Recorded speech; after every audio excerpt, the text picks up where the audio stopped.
Welcome to the Disney Wedding Podcast. This show is brought to you by Carrie Hayward's Fairy Tale Weddings Guide, the only guidebook and bridal organizer tailored exclusively to Disney's fairy tale weddings at Walt Disney World. I'm Carrie Hayward, and each week I feature Disney wedding updates, money-saving tips, and interviews with wedding vendors and real Disney couples. I also cover honeymoons, anniversaries, and engagements at the Disney parks and resorts. Join me now as the Disney Wedding Podcast celebrates romance at Disney destinations.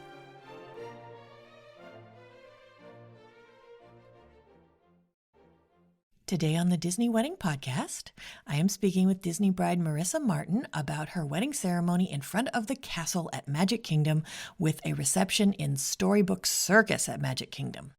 I thought you guys would be interested to hear how she chose these locations and how she planned everything and how it all turned out. So welcome, Marissa. Hi, thank you so much for having me. Thanks so much for being on the show today. I would love to start at the very beginning and find out how you and your fiancé decided that you wanted to have your wedding at Disney. Yeah, so my family and I have always gone to Disney World ever since I was little, and he's only actually ever been once. And my mom and I actually run the Disney Princess Half Marathon. And so once Michael and I started dating, he started coming with us to the races. And so we would go every year together. And he actually proposed to me at the Run Disney Princess Half Marathon in 2019. So we kind of knew from there that we wanted to keep that tradition and get married at Disney. That's wonderful. How did your friends and family react when they found out where the wedding was going to be? Well, I don't think anybody was really surprised. They knew how much I love Disney and how much we really enjoyed going together and how much actually both of our families had started going together before we even got engaged. So I think everybody kind of knew.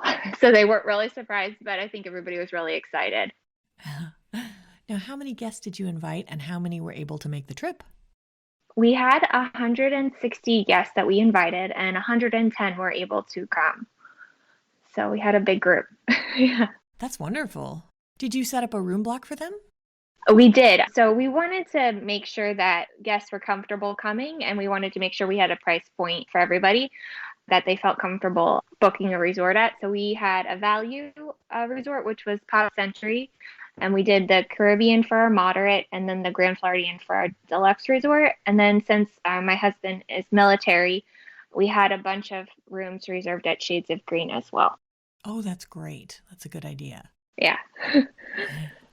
Now, how did you decide to have your ceremony and reception inside Magic Kingdom? When initially we were looking at venues, I knew I kind of wanted to do something different for my guests. I also did the Disney College program in 2014, and I worked at Magic Kingdom in merchandise in Frontierland. And so one of my favorite parts of being able to work there was when the park was closed and the cast members were the only people there, and getting to see the castle all lit up and just see Main Street all quiet. It was like a hauntingly beautiful feeling where it's filled with thousands of people beforehand, and now you can just see it empty. And so I really wanted our guests to also experience that. And I figured since they were traveling from all over the place, I really wanted to make it an experience for them. So we decided that Magic Kingdom was the place to do it. That's great. Now, I can probably guess why you chose to have your ceremony directly in front of the castle. But how did you choose Storybook Circus for the reception? One of our favorite movies is The Greatest Showman. And so when we were kind of looking at reception venues to go along with Magic Kingdom, I thought Storybook Circus would be a great place for us to have the reception because we were able to incorporate some of the elements from our favorite movie into our reception. And I thought it would be a good experience for our guests as well. That's a great tie-in. What were some of the other reception locations in Magic Kingdom you looked at? So they were giving us Tomorrowland Terrace as an option, and it just felt more like an outdoor restaurant to us than an actual place where we could dance and have a full reception. It didn't feel like us, and that was really the only, or like we could do it in front of the castle as well, kind of have it staged more behind the castle that at that point for the reception. But Storybook Circus felt more like us, and I just thought it would be kind of a cool theming area. And you didn't need much decor for it because it already has a really good ambiance. So we kind of wanted to cut down on some costs in terms of the decor. So we decided to go with that venue. That's great. Where did they set up all of the tables and everything? Was it under that little awning or was it kind of out in front of Storybook Circus? So it was all over Storybook Circus. So that was one thing I was nervous about initially going into it. I didn't know how it was going to be laid out, but when you go under the sign to Storybook Circus, you see like the big top area where they have the merchandise store. And right in front of there was our welcome table where we had the gift box and the DJ was right next to it and they created a little like dance floor area. And then right behind that, where the entrance to Dumbo was, our head table. So Michael and I sat right in front of the Dumbo sign, and we had three tables in front of that. And that's where our family sat. We did all open seating. So we had a mixture of rectangular tables, circular tables, cocktail tables, highboy tables. It was kind of just a mishmash of tables, but it all actually worked out really well so people could get up and mingle and didn't really necessarily feel tied down to a seat. Oh, that's great. The dance floor, they kind of created an area. So the DJ was up on a riser and they had lights around the actual dance area and a kind of like formed a circular area where we could dance. Got it. Okay. Now, sometimes you have to kind of take what they offer you for date and time. Did you guys ask for a specific date or time, or did you just say, hey, what can we have in this window? Initially, we were supposed to get married May 15th of 2020, but obviously that got canceled because of the pandemic. But when we were rescheduling, we were kind of looking at the winter time frame and just seeing what they had available because we knew we wanted to push it out a little bit further just so that our family felt safe traveling. And they came back with the 20th, which is what we chose, or the week after, which is the 27th. And so we decided to go with the 20th, which was a Thursday night. And we figured our family members could kind of make it a long weekend and enjoy the park for the rest of the time that they had. That's wonderful. Now, there are tons of restrictions on Magic Kingdom weddings, like when they can be held and then extra charges for things like lighting. Can you talk a little bit about the planning process? Yeah, so the planning process, I really enjoyed it at first when we were pre-COVID. But after it was kind of, it definitely felt a little rushed. We got our final BEO the Saturday before we left for our wedding. Wow. And they did throw a lighting package at us that Saturday. And we didn't know the price of it until that Saturday. And it was quite a hefty bill to kind of take on last minute. And I think that was something that we were kind of grappling with because at first, when we did do an initial walkthrough of the space in 2019, and they told us we didn't need a lighting package, they were basically pretty adamant that the lighting in Storybook Circus was adequate enough. And then to kind of have it thrown on as we're getting ready to leave was a little bit of a shocker, but we managed. And it was, I think everybody, it was definitely a safety issue because the dance floor was lit up better. And I think a lot of people appreciated the lighting package because you could see things a lot better. And I think our photographers appreciated that too. But yeah, there's a lot of restrictions and you're definitely kind of limited, but if you ask nicely, we found that you can get away with some things like having an outside photographer and having it we had an outside live event painter too. So we did have to get special permission for both of them, but they were able to accommodate that. Oh, that's wonderful to hear. Was there anything that you asked for that you weren't able to have? Yes. So my husband was really upset because he's in the Marine Corps, so we really wanted to do a sword arc, and we had been told no by Disney several times, and we thought it was just like a general safety issue, and so we kind of put it on the back burner. But then on their Instagram, probably like a week before our wedding, we saw another couple at Seabreeze Point, I think it is, have the sword arc, and we were still told no because it was the Magic Kingdom safety issue. Interesting. So Yeah, so they were telling us we would need to write a letter to the head of Magic Kingdom security, and at that point we kind of just gave that up. Hmm. But that was the one thing he wanted, and that we couldn't do that. They were offering us like lightsabers and stuff, but it's not traditional military, so Yeah, last time I checked, they don't use lightsabers in the military. yeah. So we were kiboshed on that, but all in all, it went pretty smoothly in terms of the planning process. So Good. Okay, good. Now, how did you choose your officiant? so we chose Catherine Amundi, and she was awesome. So I saw her on the Facebook page, and the first time we Skyped with her, she just felt like a mom and just knew what she was doing and just very on top of it. And when I saw her on the rehearsal day, I gave her a big hug, and it just felt, she just was so sweet. And I'm so happy we went with her. She really made a lot of Disney touches to our ceremony. We didn't want anything super traditional. We were going to get married at Disney, so I wanted those Disney touches. And she even put pixie dust on us during the ceremony. So I'm really happy with how everything turned out for that. That's wonderful. Now, you mentioned a DJ. Did you have any other kind of entertainment at the wedding, like characters? Yes, so for our ceremony, I was pretty insistent that we have Anastasia and Drozella there, and they were able to come. So they met with guests 30 minutes before the ceremony. So as they were seating, and they were kind of acting almost like uninvited guests would act. They were kind of talking to the little kids about meeting their prince and how do you meet your prince and trying on the glass slipper and all of the cute little interactions with the kids and with the adults as well. I think everybody really enjoyed that. I didn't get to see too much of it because we were taking photos at that time, but I did get to take a photo with them. So both Michael and I have had really great interactions with Anastasia and Rosella when we were there for our engagement. So I knew that we wanted to make them part of our wedding. That's wonderful. And that's a great idea because Disney won't let you have characters for the actual ceremony. But I like that idea of having them while people are being seated. So then people can interact with them and it's kind of something to do while you're waiting for the ceremony to start.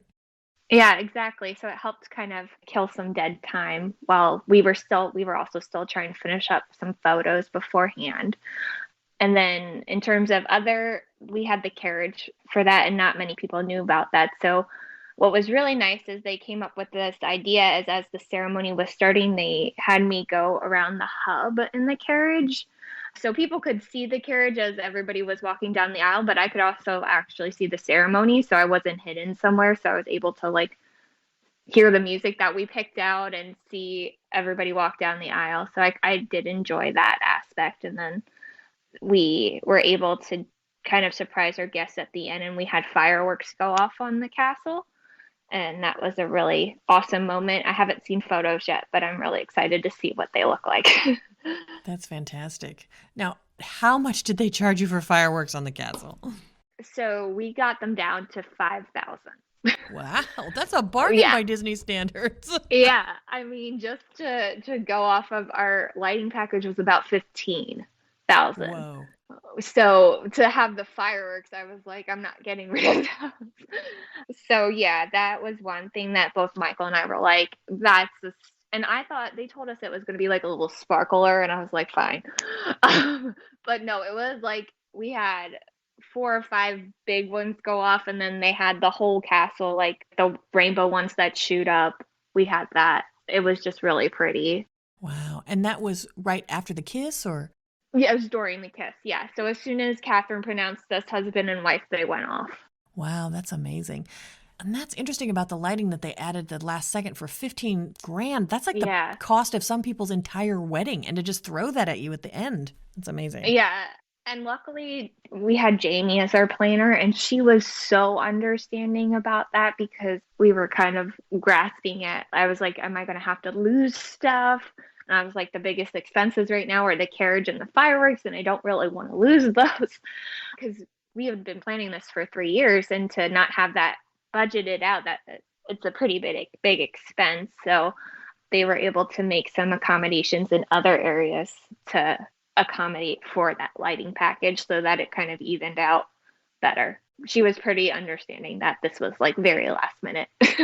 Oh, that's interesting. Do you feel comfortable sharing what those were?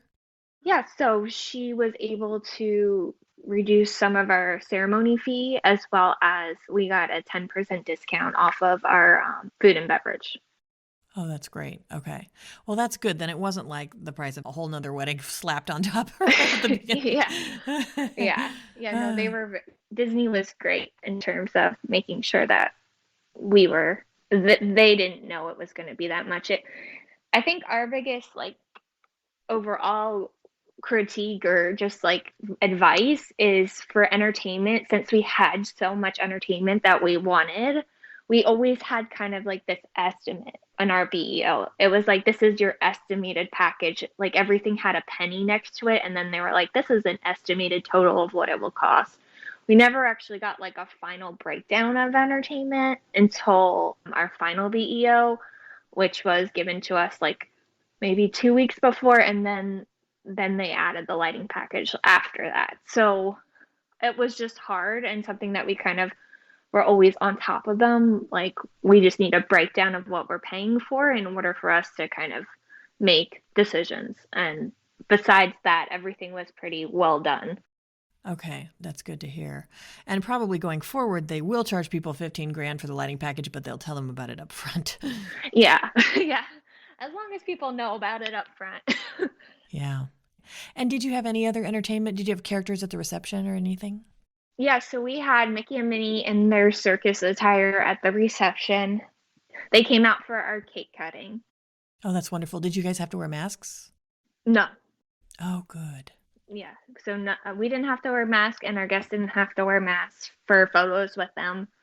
And they were out for about 30 minutes, and then they left. And I guess our other entertainment was the live event painter. She was still painting throughout the night. So that honestly, that was probably the best thing that our guests were raving about the whole night was her painting, and she did a wonderful job. She did our first kiss with the fireworks and everything like that. So she did a great job with the painting.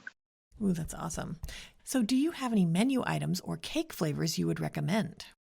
Michael really liked, it's such a strange combination, but he really liked the peanut butter cake with the cookies and cream filling. So we had that as our top layer since it was the smallest layer. But guests actually liked that one probably the most in terms of the flavor combination. If you like sweet, then you'll like that. I think my favorite thing and what guests were talking about is we had braised beef, like a short rib, and it was soaked in moonshine. And we had that at our tasting. We were actually able to go to like a menu tasting pre-COVID at EPCOT, and it was delicious. And so our guests really loved that, as well as we had like Dole Whip and our whole menu. I basically, when I first reached out to Disney about the menu, I didn't tell them anything I wanted. I just was like, we're doing a circus theme. We really like junk food, but we want it to be upscale junk food. And so they really did a good job. I just gave them free reign to, I was like, this is kind of the budget we're looking for. Help us come up with a menu. And then the chefs had a great time. Apparently, that's what they were telling us at the tasting, trying to come up with different, like, they did like a poutine that had different toppings, and we had the cheeseburger spring rolls, as well as like a mac and cheese, but in a cone, kind of like at Disneyland, how they have the cone stuffed mac and cheese. And we had a champagne cotton candy, and we did like Mickey ice cream bars and things like that. So that was really fun. And we did a brunch reception, our bridal party, a rehearsal brunch at the Enchanted Rose, and their preset menus are delicious. We really loved the food there. I really liked the menus that they offered. Okay, I'm still hung up on the moonshine. Do they have like Oh hillbillies yeah. making it in a bathtub? How does this work? I have no idea. I think it was like an 8 hour, like they based it at 8 hours for in a moonshine. And we also had this Jack Daniel's pudding cup thing that was like kind of like when you were kids with like a gummy worm on top of it. I don't know who made our menu, but they they were clearly inspired, and It was delicious. I didn't question anything. Okay, so you had a welcome party at Enchanted Rose. Did you add any other events around your day, like a dessert party? Yes, so we had a dessert party at what is the French pavilion? The Eau de I just call it the French Pavilion so that I don't have to yeah. pronounce French. Yeah, yeah, the French pavilion. We had a dessert party there, and so that's where things kind of went more awry for us, I would say. Our in terms of the wedding and everything went off without a hitch, but the dessert party, Michael's family graciously planned this for us. We were so excited, and it everything was great. The only issue was that the van driver who came to pick us up didn't know where he was going backstage in Epcot. Hmm. So we got lost for an hour. Oh, an hour? Yeah. Yeah. So, and we had like little gift bags for everybody. So there was 7 of us in the car to help kind of carry these gift bags for everybody to kind of take with them. And we got there an hour late, and we didn't know, it wasn't kind of told to us that there's 2 parts of the French pavilion that people can use for dessert parties. And we had the part that only had stairs, and the ramp was being used by another bridal party, but there was a lot of people in our party that had wheelchairs, scooters, and strollers, and they had to go through the other bridal party to get to our area, like Right. in the middle of their food and stuff. And it was fine, but I know like it was a little awkward for them to have to do that, and they felt a little awkward doing that. Right, right, I think we just didn't know that it could be shared with 2 people. right. Okay. Any recommendations from your menu there? Oh yes, people really liked the churros flambe. I think people went up for like seconds or thirds. Uh, and then the meatballs. We had meatballs and then like a chicken teriyaki and fried mac and cheese balls. So they all really liked that. It sounds great. Can you give my listeners a timeline of how the wedding day ran? Yeah, so we started hair and makeup at 5:30 p.m. and I had 2 bridesmaids, 2 flower girls, and then my mom and his aunt were all getting her hair done. And the boys started getting ready around like 8:15. The boys were have to be on a bus to Magic Kingdom by 9:45. We did have to get security, and all guests had to go through security at the Grand Floridian at a certain time. So Michael had to go through security at 9:45 and get on a charter bus that went and dropped the guys off and then came back and picked up the girls at 10:30. And so we went through security, and then Michael and I did our first look around 11 o'clock at Magic Kingdom. And then we did family photos there and bridal party photos there, and then a few of just us until about 12:15 in the morning. And then guests started to come in and get seated. And then so the ceremony was from 12:30 till about 1 a.m. Reception lasted until 3:30 a.m. and it goes by really fast because at 1 o'clock we were announced. We did our first dance, and then my dad and I did a dance, and then by then the food was open, everybody was eating, and then it was time to cut the cake. Mickey and Minnie were out, and then we did some dancing, and then it was time to leave. So it goes by really fast. The one thing I wish they did a really great job. They had somebody help us get food and somebody help us make sure that we ate. But nobody, well, Michael told me later, but that nobody told us that there was cake at our table. So I never got to try our cake. Yeah. So I was just like, oh, that's the one thing. I wish somebody pulled me off the dance floor and let me have the cake. But they were really great. They got us drinks and made sure we had our initial meal, and everything tasted really good, and all of our guests were saying how great the food was. So That's wonderful. Now, another thing I have started asking because I see so many people who give up their dream of having an in-park wedding because they're worried that guests will balk at the late night start time. Did you find that that was an issue with your guests? initially I was worried because we had my grandma came and she's 94. So I was worried how she would do, especially because, at least for us, the buses were consistently running to the hotel until 2:30 a.m. And then you couldn't leave from 2:30 to 3:30. You had to get on that last shuttle. So I was worried that people might miss that shuttle and then be stuck there for an hour. But I don't think many people left early. Everybody was on the dance floor, and because Mickey and Minnie were slightly delayed, they were kind of after that 2:30 time frame. Some people, I think, stayed a little bit later, but there was a lot to kind of see and do, and I'm really happy with having those entertainment elements there because I think that helped keep people awake and have adrenaline. And we had JW for our DJ, and he was wonderful. He pulled everybody out on the dance floor. That was my biggest fear, is that people didn't want to dance. And so he had everybody out on the dance floor, and everybody was having a good time, and pretty much everybody stayed until the end. That's wonderful. When you were planning, what were some of the most important aspects where you focused your attention and your budget? So obviously the location was where a lot of our budget went to, in entertainment. I wanted to make sure guests had an experience.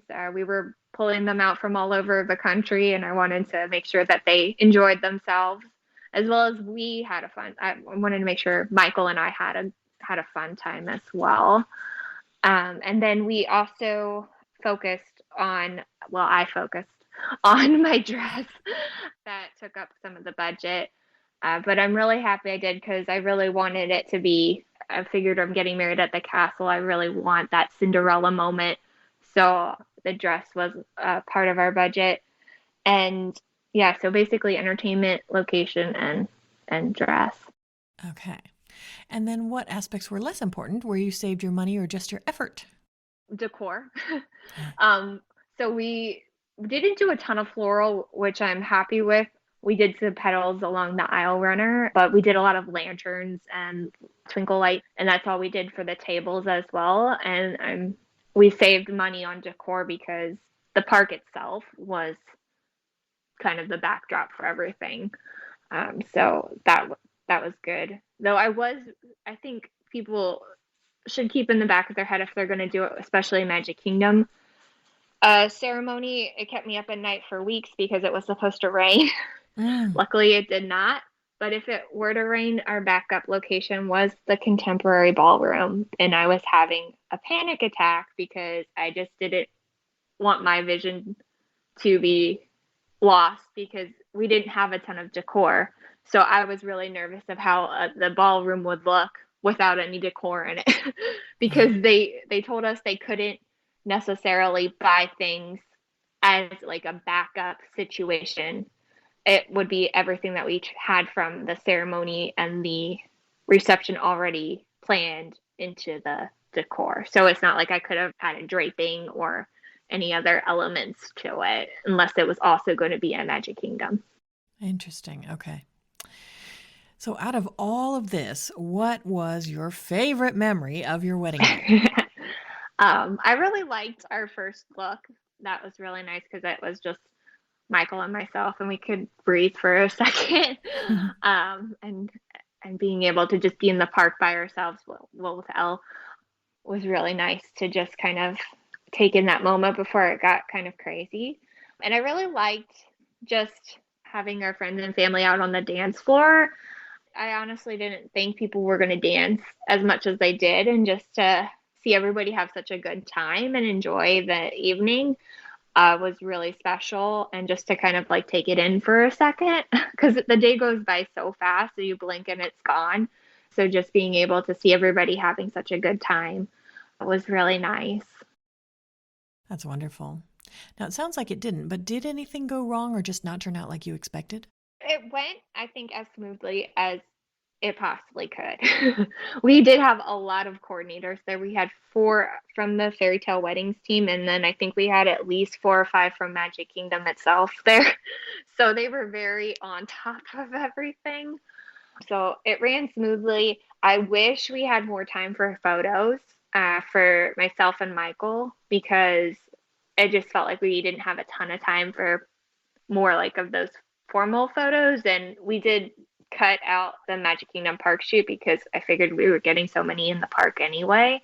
But I do wish we had a little bit more time for photos. Okay, got it. And was there anything that seemed like a big deal beforehand or you were worried about and then it turned out not to be? Definitely. So I was worried about the DJ. I didn't hear from JW to the day before, and obviously he's very busy. But I wanted to make sure he had our songs that we wanted to, like, for our first dance and for our entrance and for father-daughter dance. I didn't have a song picked out until probably 4 o'clock on the day of, when he gave me suggestions for our father and daughter. So, but he was amazing. He knew what songs to play, and it kind of went very well. So I have nothing really to complain about in that. I think what I learned, especially with Disney, is if you kind of give them an idea and you don't micromanage it as much. And I'm kind of a type A, so I like to plan and kind of be a part of it. But I learned that if I kind of say, hey, this is what I want, here's kind of where we are in terms of a budget, and step back from it, they were able to create something way better than I ever could. So I just kind of went with that for the whole planning process. That's great advice. Is there anything you would have done differently knowing what you know now? You mentioned more time for photos. Yes, I would try and push a little bit because the park closed at 9. And so when Michael had got to the Magic Kingdom, he said around like 9:50, the last dinner guests were starting to walk out. So there were still some guests there, but I would kind of push and see if there was any way to get in there earlier, just to have even like an extra half hour to get more photos, I think would be the one thing. And I guess maybe push a little bit harder for that sword arc. You almost could Photoshop it or something. I know. Yeah. Yeah. So, do you have any other tips or advice for future Disney couples? I think the biggest thing is just to have fun with it. I know communication is hard right now with Disney, and that's definitely something we experienced, but just to have as much fun with the planning process as possible, because the day does go by so fast, and taking in all those details on the day of that you picked is great to just kind of be like, oh yeah, I chose those chairs, or yeah, there's the aisle runner that I wanted. So just to kind of enjoy that process and make sure you eat your food and your cake and all of that, because that's probably the one thing I regret. That's great advice. Well, Marissa, I think you've offered a lot of great tips and advice for anyone who's interested in getting married at Disney, especially if they're interested in the Magic Kingdom. And I appreciate your taking the time. Oh, you're very welcome. Thank you so much. That's our show for today. I'm your host, Carrie Hayward, inviting you to join me again next week for another episode of the Disney Wedding Podcast. Past shows and tons of photos for each episode are available on my website, DisneyWeddingPodcast.com, or listen in your favorite podcast app. And for instant answers to all your Walt Disney World wedding questions, check out Carrie Hayward's Fairy Tale Weddings Guide, available as an interactive ebook with continual free updates at fairytaleweddingsguide.com.